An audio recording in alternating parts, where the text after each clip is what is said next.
Yes. Dr. Mindy in the house. All right. I appreciate that. The carnivore diet. Because of what we eat. Honestly, you've really touched my heart.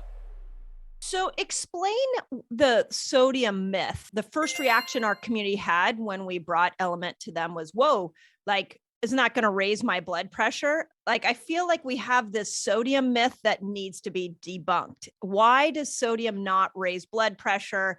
You've talked a lot about why it's so good, but I just want for all the skeptics out there to understand there's more to the sodium story than they've been taught. The sodium can and does raise blood pressure, but we need context. If your heart is beating out of your chest because of low blood volume and you're getting cardiac arrhythmias because your heart is working overtime just sitting, then you need elevated blood pressure. Like, you're going to benefit from that. Where we need to be careful is if somebody is insulin resistant, borderline diabetic, and they're what's called a sodium sensitive hyperresponder, they can get a significant increase in their blood pressure, like they do a Mexican meal or a Chinese food meal or something that's got 3 grams, 3,000 milligrams of sodium in it, that could be a problem.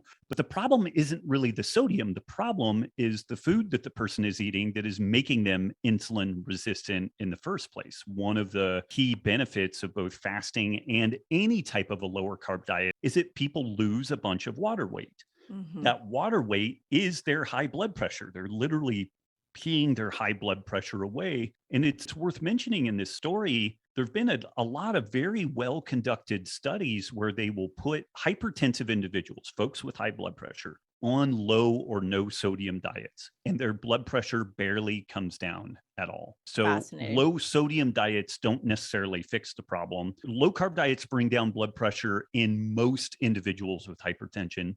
Fasting brings down blood pressure in all hypertensive individuals every single time. We're living examples that eating the right salt with the right diet combined with fasting is working for us. But the belief is salt is still going to cause high blood pressure. So I appreciate the explanation. Yeah, it is definitely not the cause. It is a factor in the story. But again,